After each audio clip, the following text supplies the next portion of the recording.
Hey everybody, Matt Engfer here, co-founder and CEO of Cubby. Today on our Students of Storage podcast, we are talking with Kale Leavitt, the co-founder of StorageReach. We start with his career story, very cool, very interesting path that he's taken to launching the StorageReach platform, which has grown like crazy. We've seen it in our customer base and across the industry. Kale, thank you so much for being here. Yeah, thanks for having me, Matt. I'm really excited for this. Awesome. So we're going to get to the nitty gritty of all things StorageReach and how operators can think about maximizing the value of the reviews that they can generate for their facilities. But let's start with you. Okay. Tell me your story. Where are you from? And tell me the story of your career, like starting from day one. Yeah, for sure. So I'm probably like most people in storage. You know, it wasn't an industry I expected to go into coming out of high school, from a really small town in Nevada. So small, we don't even have storage facilities here, which is kind of crazy to think about. But I went to college. My career path was chosen as a firefighter. I was going to join firefighting in Las Vegas. I was on that path. In college, I took a class. I was doing a business admin degree. I took a class as an elective as web design. Loved it. Kind of switched my major around to get more into marketing and web design. After I graduated college, I actually went to start the process of joining a firefighting. And I realized then it wasn't for me. So I took a job with a local company in St. George called Easy Storage Solutions. Some people are probably familiar with them, a software provider. It was a very small company when I started. I think I was the 7th employee there. I was brought on as the vice president of marketing to help them grow their storage portfolio. I was also brought on to help them to start a new add-on service for SEO and online marketing. When we started that, there was about 200 clients on Easy Storage, 200 facilities, and we had no clients on our SEO services. So I ended up being with Easy Storage for about 7 years until they sold to Storable. At that point, we had over 1,500 facilities on our SEO and online marketing services. So, you know, I was really able to learn marketing, learn storage marketing, learn what made a facility work, learn what made it be successful. Fast forward after that, Easy Storage sold to Storable. I moved over to the Storable team.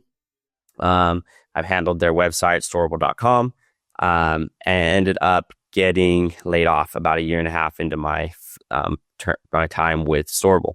The whole marketing team got laid off, and I had always focused on reviews, always talked to operator about reviews, always wanted to make something simpler, make something that was really highly effective, and that was also affordable for the storage industry. And that's kind of where led me to StorageReach. So, you know, kind of an interesting path. I'm not an operator, or I wasn't an operator before starting. I kind of fell into the industry and fell in love with it, and now here I am. Awesome. And how long ago did you start StorageReach? So we started StorageReach in the summer of 2023. So it's been about 2.5 years. The whole process, I guess we started building it at the beginning of 2023, started rolling it out. I was talking to you earlier. Our first trade show was in 2023. Matt came up to me and we had a booth. Matt said he was starting Cubby. So that's the first I heard about Cubby, and now, you know, it's everywhere. It's awesome. It's crazy how much you guys have grown, how much we've grown as well. Awesome. And you said we started it. Who's we? So there's me. I'm kind of the CEO, run everything. I also have a CTO, more of the development side. I do a lot of the front end design, and he does most of the back end work. So I have a CTO named Brandon. Okay, awesome. And then since then, today's StorageReach has additional people helping out with customer success or things like that. Yeah, we have account managers. We have a marketing operations specialist. We have a few more developers now. So I'm still kind of handling all the sales portions of it. Still haven't outsourced or hired anybody from that. I like to kind of have that personal connection with a lot of our clients. But we're kind of looking in that direction right now too. So okay, cool. So, and tell me about the growth. It's been about, 3-4 years now. Where's Storage Reach today? Yeah, so it's been we've grown really rapidly. Over a year, 100% year over year. Right now we're about 1,300 facilities across our platform. We're adding more and more every day. So it's been crazy. It's been fun. And it's been really awesome seeing how we've made a difference in a lot of facility success. That is wild. That is absolutely wild. 1,300 facilities in such a short period of time. People just come up to they go to your website and they sign up every day, basically? Yeah, I mean, they do a lot of it. We still set up a demo to kind of walk through everybody and kind of explain how the system works. There is sign up on our website. A lot of our marketing right now is also through word of mouth. A lot of clients recommending us. We get a lot of clients that way. So they come on, sign up for a demo, and kind of get that personal connection by meeting with them, and go from there. Cool. I don't know if you should hire any salespeople because it sounds like you're the sales guy. That's I go back and forth all the time. Cool.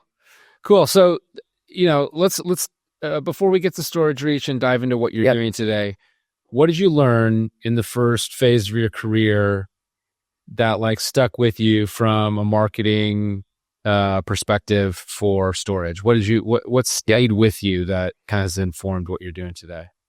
Yeah. So when I was doing SEO and online marketing for a lot of clients, we would do, organic ranking. We track all the organic ranking. We track conversion rates. We do PPC as well. And we'd always get to a point where, everything was performing pretty successfully, but we weren't quite where we wanted to be. What kind of stuck with me and really what kind of paved the way for where we're at today was just how big of an impact those reviews had on facilities. We would tell people, we would talk to people, and this was in the days, Google business pages were becoming very, very important. And now today they're 10 times as important as they were then.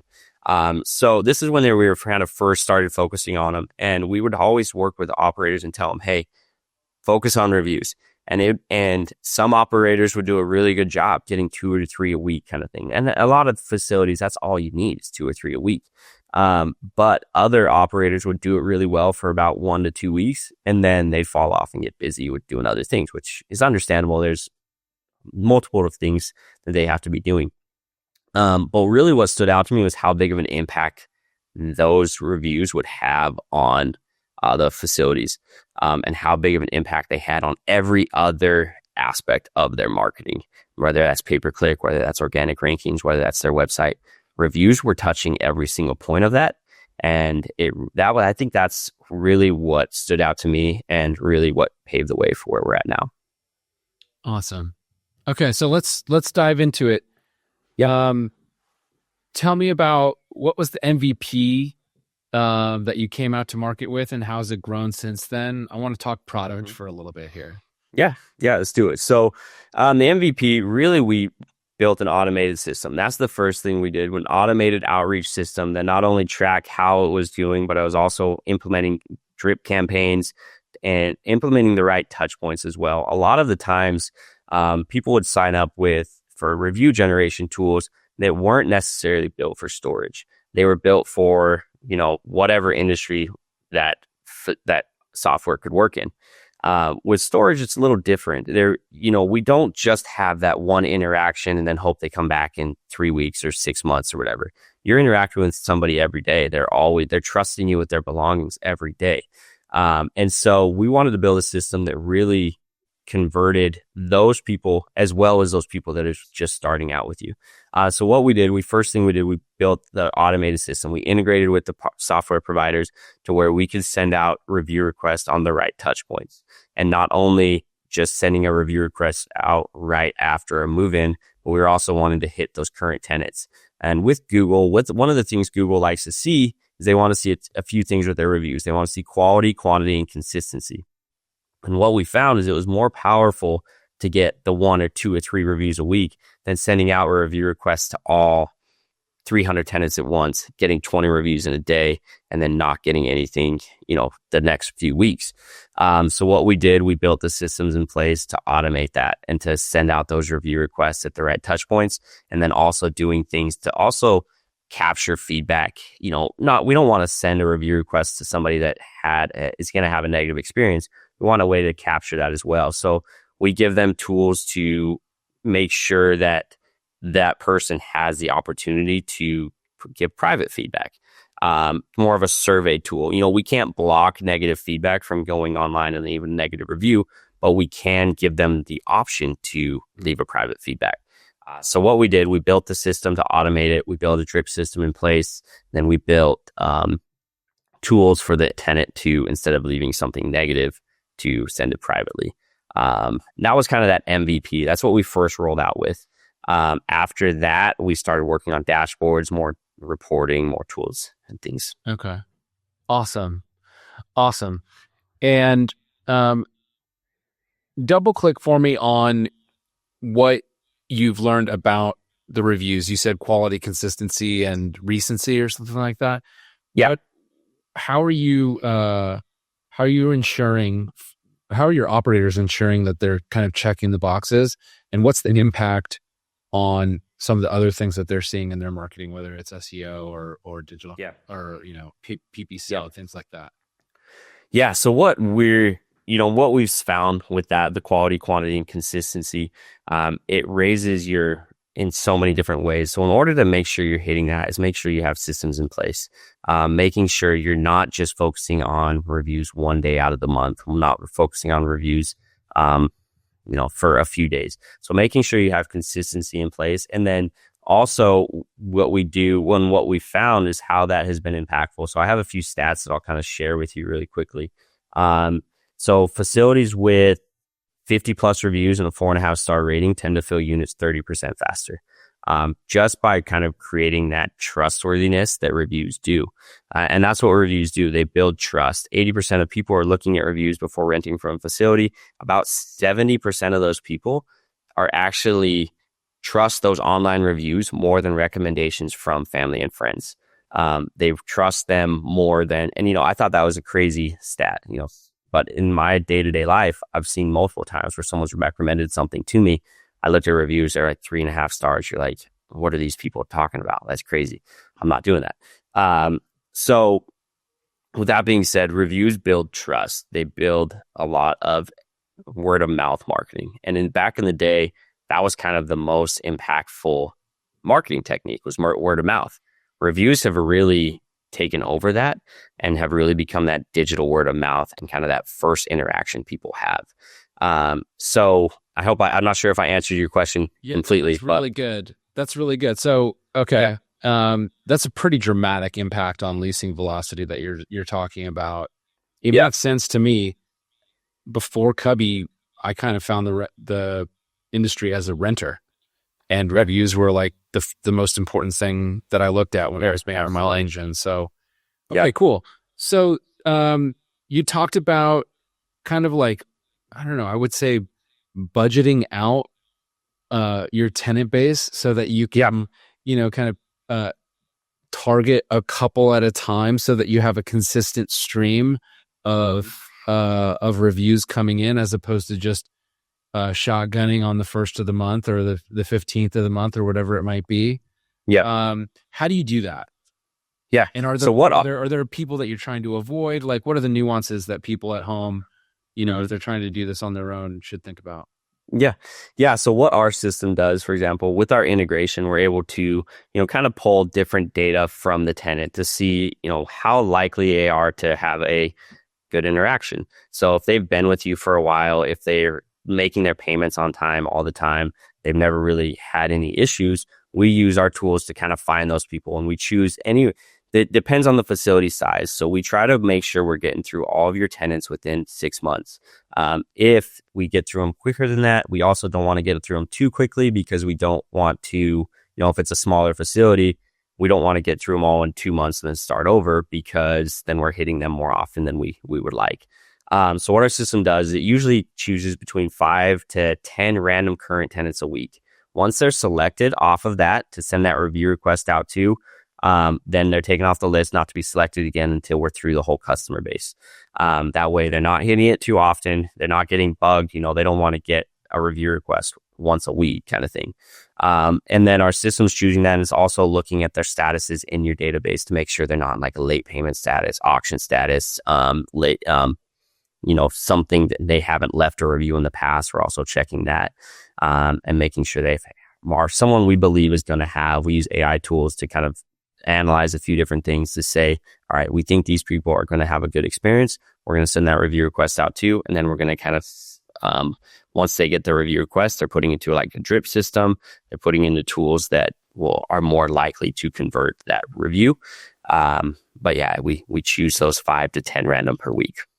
And what about how you reaching these people? Is this email, phone, text?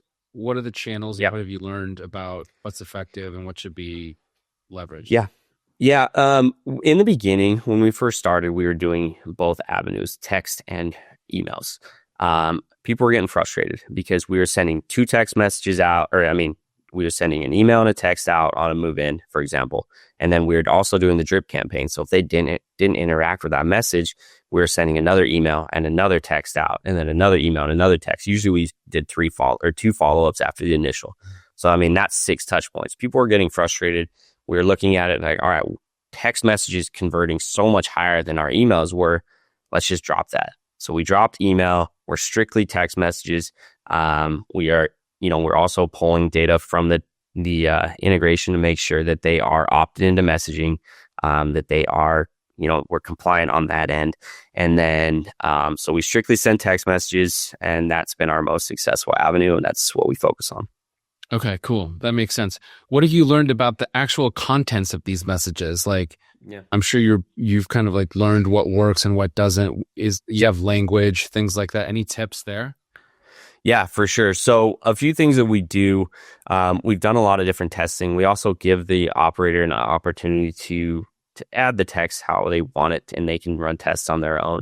We try to really play off the emotional state of it, emotional side. Like, if you give us some feedback, it really helps our business. Helps us to improve, to make sure we are taking care of you the most effectively. So we try to play on the emotional side of things. That's been the most successful for us. We also have different tools in place. For example, with Google reviews, you're not supposed to incentivize for a Google review, right? You're not supposed to say, we'll give you $10 off next month for a positive review. You're not supposed to do that. It's against Google's policy. We do see people doing that. We're not here to police that, but we do see people doing that. What we've also found to be effective is, maybe you've been to like a Home Depot or a Panda Express, to where at the bottom of their seat, they say, take this survey, you're going to win $500 or something like that. We have tools in place like that as well, to where they're taking an internal survey. We make sure we state, this survey or an online review is not required for entering the giveaway. We just simply want to get your experience here. They enter their experience. We then say, this is awesome. We're grateful for this feedback. Also, if you're willing to leave a Google review, it's not required, but it greatly helps our business. That makes a big impact as well. So, different tools to, try to get them to start the process, whether that's playing off the emotions, playing off that gift card survey feedback. We want them to start the process. If they start the process, they're a lot more likely to leave that Google review than if they never started it. So that's some of the things that we've implemented. Cool. Okay, awesome. You've got 1,400 facilities sending messages to tenants every single day. Every single day. Constantly iterating on this stuff. I don't want to imagine what your Twilio bill is like, but it's an interesting thing. Yeah.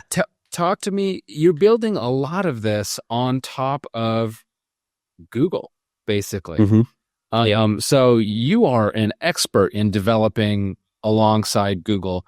How much does it change? How much? How frequently are you having to tweak what you guys do in order to kind of make sure that you guys are up to speed with the latest version of Google if they ship in left days or making changes? Yeah, Google is actually very good about, because I mean, we haven't talked about our dashboard as well. We have a dashboard in place that integrates with your Google business page, allows you to edit those, your fields in your Google business page, uses like AI responses and stuff to respond to the reviews, manage that. So we have that in place as well. So we're connected to Google in a few different ways. But Google's actually really well about making sure everything flows pretty smoothly.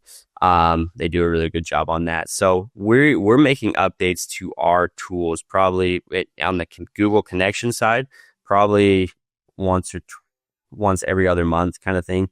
On that side of things, our messaging is a lot different. We're making updates to that constantly. There's always things changing. I'm sure, 10 DLC, different compliances, throughput rates, things like that. We're tinkering that all the time.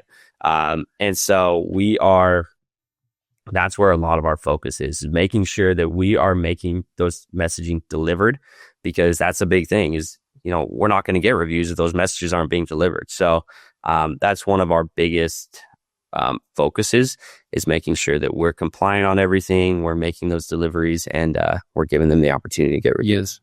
Yes. The uninitiated might think, hey, it just works, but actually, you guys are, it takes a lot of work to make sure that just works, quote unquote. Yeah, exactly. So it's really interesting stuff. I'm not sure everyone wants to hear about all the different API and rate fees and everything like that, but it's interesting.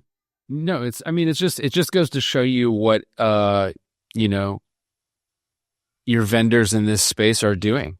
As an operator, it's helpful to know that Kale's out there staying on top of this stuff with his team. So, and you might not feel the effects of it day to day, but it does take some work. That's good to know. Yeah. Okay, cool. What about where are you headed next? Like what, looking out at, are you just going to continue to knock down more facilities, grow your business, and where do you want to take this? Yeah, our goal is, right now we want to focus on storage. We are redesigning our dashboard, adding more tools, adding more features for the operator to be as successful as they can. Our goal is to nail storage. We're only focused on storage. We're only focused on making it the best product for storage.